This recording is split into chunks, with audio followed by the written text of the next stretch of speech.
So next up, we're going to jump into incident response and forensics. So this is, and you'll actually hear it used interchangeably if you decide to kind of go along either of these career paths. You'll notice that a lot of people are doing the same thing.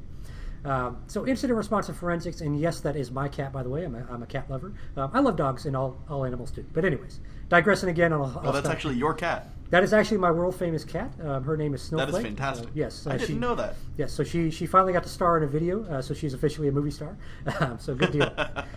So incident response and forensics. Now, we'll dive into this, once we do like that session where we kind of deep dive into it. But I did want to mention that, as I kind of mentioned right before, that these are used a lot interchangeably. So, like, for example, an incident responder will normally do some kind of forensic work. Now, they may not do like a full deep dive investigation, but they will generally do some kind of capacity forensics to analyze what occurred, what kind of information is happening, and then if they find that it's something that needs to be referred to like law enforcement, they'll kind of escalate it from there. You'll generally see somebody working like as a forensic investigator if they're working like in some kind of law enforcement capacity. So we group them together just because a lot of people do pretty much all of it.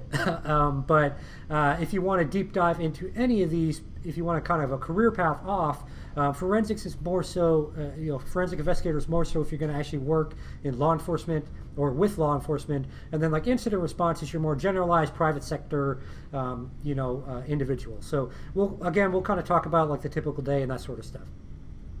So what do any of these people do, right? Well, obviously, as incident response, the name implies, they identify and respond to incidents, right? So what's an incident? Who even cares?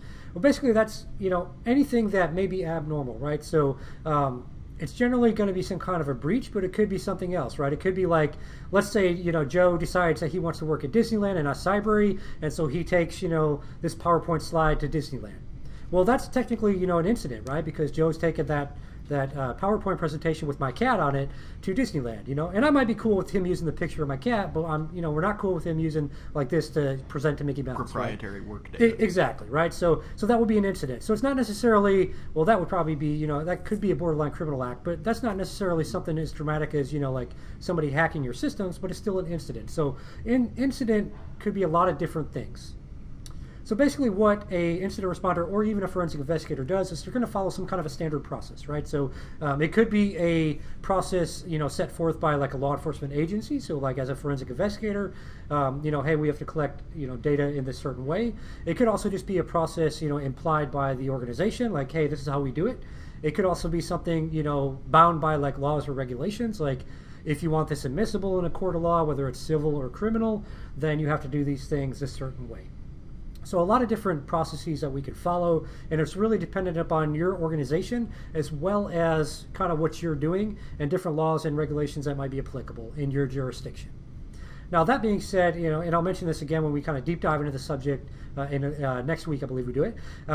But keep in mind that you may be doing forensic work, but you may not be able to get all the data, right? So if there's a server like over in Russia that doesn't care that you have an investigation here in the U.S., then you may not be able to get that information, but you'll try to get as much information as you possibly can.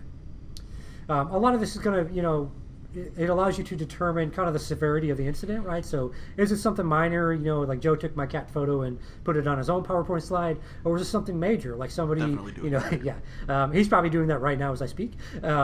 But is it something major, right, where someone hacked us, took our data, something like the recent Marriott breach or many other breaches that have been out there? Is it something like that, where it's something major where we need to bring in like other entities, whether that's law enforcement or private organizations to help us investigate this stuff? So as an incident responder, you're kind of that first line, so to speak. After like a network admin or somebody sees the issue, they tell you, and then you're kind of that first line of defense and determining, is there an incident and what do we need to do next. And then we just use different tools to get all this data, right? So different forensics tools, and that's going to vary somewhat on how much time we spend on it based off if it's like a civil case, administrative type of investigation, or if it's a criminal investigation, with the latter being obviously the most time spent in a criminal investigation. So different Of course, reporting communication, as we've kind of driven home.